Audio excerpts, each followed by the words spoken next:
সবাইকে শুভেচ্ছা। আজকে আমরা বাংলাদেশের সাংস্কৃতিক রাজধানী খ্যাত কুষ্টিয়া জেলা সম্পর্কে গুরুত্বপূর্ণ কিছু তথ্য নিয়ে আলোচনা করব। কুষ্টিয়া জেলা বাংলাদেশের দক্ষিণ পশ্চিমাঞ্চলে অবস্থিত এবং এই জেলা খুলনা বিভাগের অন্তর্ভুক্ত। কুষ্টিয়া জেলা প্রতিষ্ঠিত হয় 1947 সালে এবং বাংলাদেশের 64 জেলার মধ্যে কুষ্টিয়া জেলার জেলা কোড 17। কুষ্টিয়া জেলার পূর্ব নাম নদিয়া। এই জেলার নামকরণ নিয়ে বিভিন্ন ধরনের কাহিনী প্রচলিত আছে। কুষ্টিয়া জেলায় একসময় পাটের ব্যাপক চাষ হতো।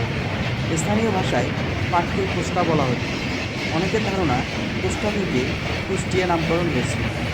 হ্যামিল্টনের গেজেটিয়ারে উল্লেখ আছে কোষ্টাকে অনেকেই কুষ্টি বলে ডাকত, যার ফলে এর নাম হয়েছে কুষ্টিয়া।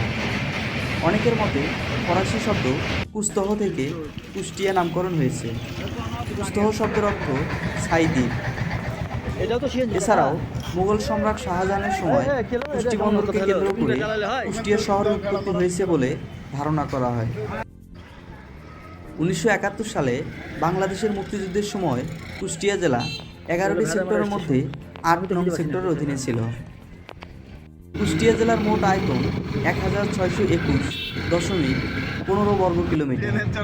এর পূর্বে রাজবাড়ী জেলা, পশ্চিমে মেহেরপুর জেলা ও ভারতের পশ্চিমবঙ্গের নদিয়া জেলা, উত্তরে পদ্মা নদী, রাজশাহী, নাটোর ও পাবনা জেলা এবং দক্ষিণে ঝিনাইদহ ও চুয়াডাঙ্গা জেলা অবস্থিত। 2011 সালের আদমশুমারি অনুযায়ী কুষ্টিয়া জেলার মোট জনসংখ্যা প্রায় 23,66,000।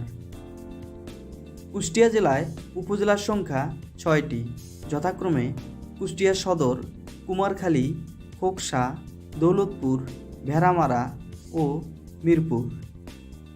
কুষ্টিয়া জেলায় পুলিশ থানার সংখ্যা মোট 7টি এবং জাতীয় সংসদে আসন সংখ্যা মোট 4টি।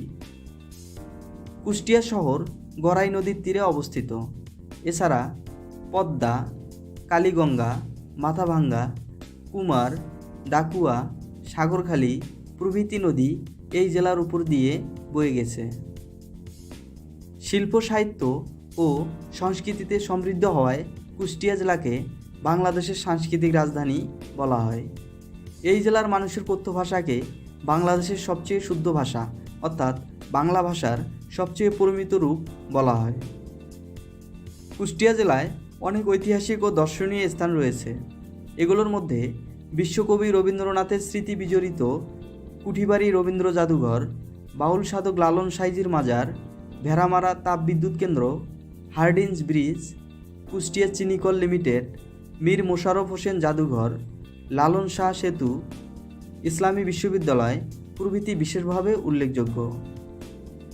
কুষ্টিয়া জেলায় অনেক উল্লেখযোগ্য ব্যক্তি রয়েছেন, যাদের মধ্যে বাউল সাধক লালন সাই, ঔপন্যাসিক ও নাট্যকার মীর মোশাররফ হোসেন, রাজনীতিবিদ হাসানুল হক ইনু, রাজনীতিবিদ মাহবুবুল আলম হানিফ, অভিনেতা ও চিত্র পরিচালক সালাউদ্দিন লাবলু, বাউল শিল্পী শফি মণ্ডল, সঙ্গীত শিল্পী সালমা আক্তার, সাবেক ক্রিকেটার হাবিবুল বাশার সুমন বিশেষভাবে উল্লেখযোগ্য।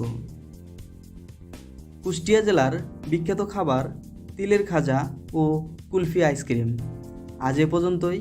নিজে ভালো থাকুন, পাশের মানুষগুলোকে ভালো রাখুন এবং চ্যানেলটি সাবস্ক্রাইব করে আমাদের সাথেই থাকুন। ধন্যবাদ।